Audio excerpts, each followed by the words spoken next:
कह दो उस लड़की से शादी करके चली जाए। ससपाल बहुत बड़ा राजा है, राजा।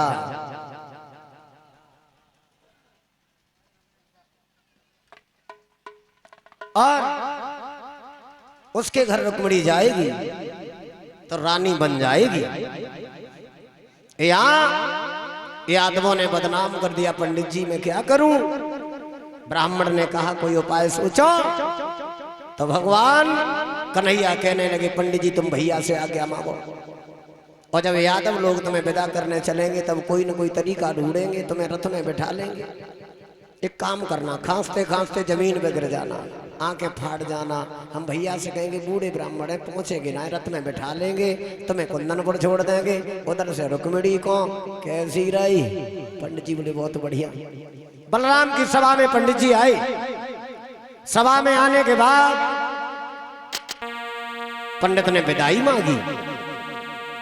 द्वारका के यादव पंडित जी को विदाई दे, पैर छुए, आशीर्वाद ले, लाइन लग गई। पंडित जी की जेबें भर गई। पंडित जी बड़े मगन। बलराम से बोले भैया जय हो महाराज।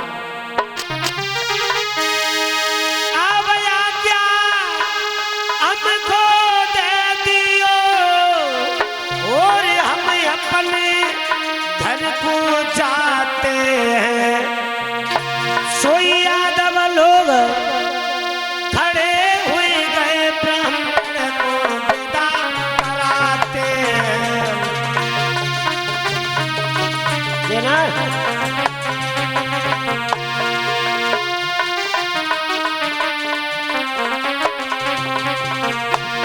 क्या कहा? पंडित जी बोले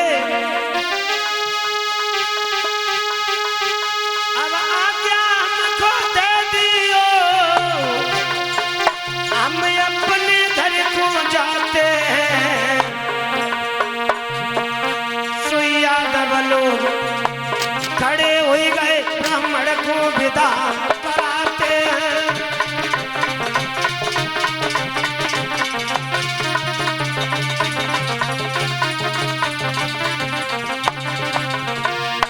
पंडित जी को यादवों ने विदाई, पैसा, मोहरे, मुकुट बांध दिया। ब्राह्मण ने आवाज लगाई यादवों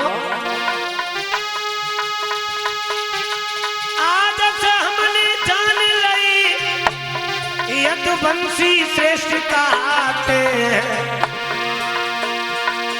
यादव कुल में आज तल के कोई दोष नजर नहीं आते।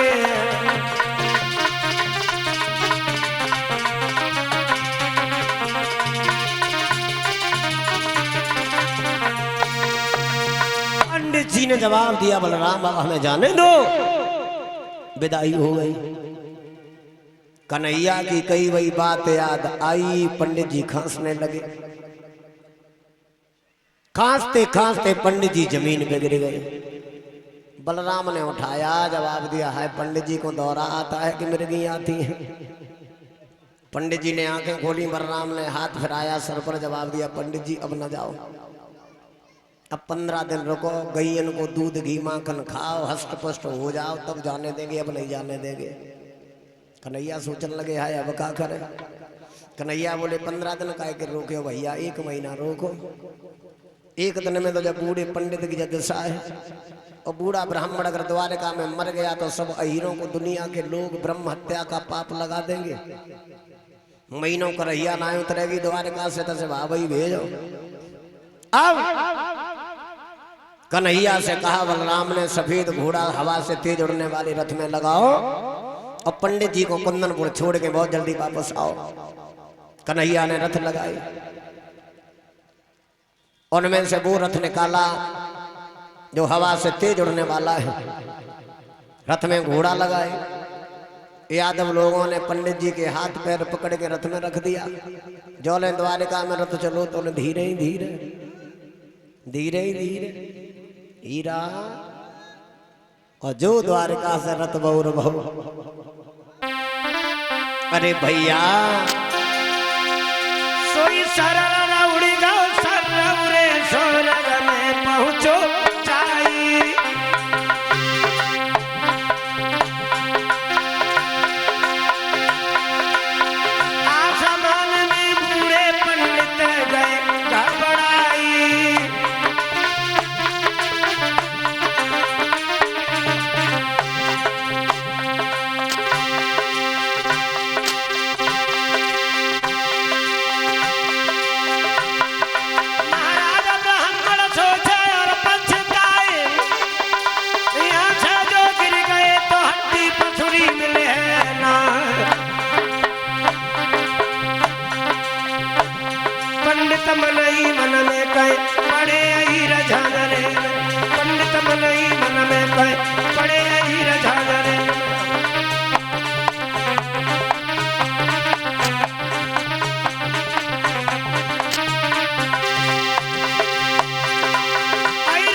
जवाब दिया।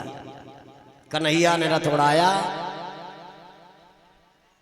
कुंदनपुर से पहले ही उतार के जमीन पे रख लिया। भगवान मुस्कुराए, पंडित जी से बोले बाहर आओ। पंडित जी बोले रथ धीरे धीरे चलाओ। घबरा गए क्या? बाहर आओ। पंडित जी बाहर आए। कृष्ण पूछने लगे, ये पूर्व दिशा में ये फौजें क्या देख रहा हूं मैं? जवाब दिया, ये ससपाल की फौजें हैं। पश्चिम में भगवान ने नजर डाली, ये फौज इसका मौसी का लड़का है दंत वक्र, उसकी फौज है। बहुत बढ़िया।